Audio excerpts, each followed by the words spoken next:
क्या आप फ्रीलांसर हैं? तो ये बात ध्यान में रखिए, आप पर भी इनकम टैक्स लागू होता है, लेकिन घबराने की जरूरत नहीं।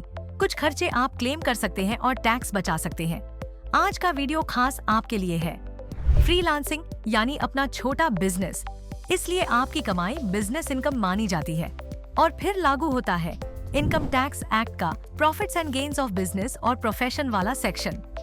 तो चलिए जानते हैं क्या टैक्स लागू होता है, कौन से खर्चे क्लेम कर सकते हैं और टैक्स कैसे बचा सकते हैं। फ्रीलांस इनकम क्या होती है? फ्रीलांसर यानी जिसका किसी कंपनी से एम्प्लॉयर एम्प्लॉई का रिश्ता नहीं होता, लेकिन काम के बदले पैसे मिलते हैं। उदाहरण, एक ग्राफिक डिजाइनर ने 50,000 रुपए की प्रोजेक्ट ली। एक वॉइस आर्टिस्ट को एक एड के लिए 10,000 रुपए मिले।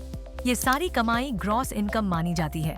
खर्चे घटा सकते हैं। फ्रीलांसर्स अपने प्रोफेशनल खर्चे टैक्स भरने से पहले घटा सकते हैं। मतलब जो खर्चे आपने काम के लिए किए, उन्हें आप टैक्स से पहले माइनस कर सकते हैं। क्लेम किए जा सकने वाले खर्चे, मोबाइल और इंटरनेट बिल अगर काम के लिए इस्तेमाल हुआ हो। फ्रीलांसिंग प्लेटफॉर्म फीस जैसे फाइवर, अपवर्क, काम के लिए लिए गए सॉफ्टवेयर और टूल्स, लैपटॉप या पीसी का डेप्रिसिएशन, घर के एक हिस्से का किराया अगर आप घर से काम करते हैं, काम से जुड़े ट्रैवल खर्चे, सीए की फीस या कंसल्टेशन चार्जेस। खर्चे क्लेम करते समय ध्यान देने वाली बातें, खर्चे का सबूत रखें, बिल, इनवॉइस, पेमेंट प्रूफ, साबित करें कि खर्चा काम के लिए हुआ है। कुछ खर्चे केवल 50% तक ही क्लेम किए जा सकते हैं, जैसे घर प्लस ऑफिस दोनों हो तो। कौन सा आईटीआर फॉर्म भरना चाहिए? फ्रीलांसर्स के लिए आईटीआर 3 या आईटीआर 4 होता है। अगर आप प्रिजम्पटिव टैक्स स्कीम 44 एडीए चुनते हैं तो आईटीआर 4, अगर आप एक्चुअल खर्चे घटा रहे हैं तो आईटीआर 3। 44 एडीए क्या है? अगर आपकी ग्रॉस इनकम 50 लाख से कम है और आप कहते हैं कि मेरा प्रॉफिट सिर्फ 50% है, तो बाकी 50% सरकार खुद ब खुद खर्च मान लेती है। इससे फाइलिंग आसान हो जाती है और डॉक्यूमेंटेशन भी कम लगता है। कितना टैक्स भरना पड़ता है?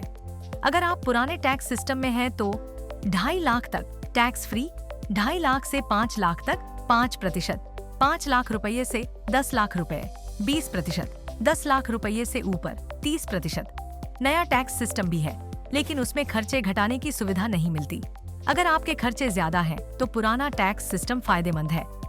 फ्रीलांसर्स की आम गलतियां, सारी कमाई की जानकारी ना देना, खर्चों का रिकॉर्ड ना रखना, टीडीएस रिफंड के लिए आईटीआर ना भरना, बिना सलाह लिए खुद से गलत आईटीआर भरना।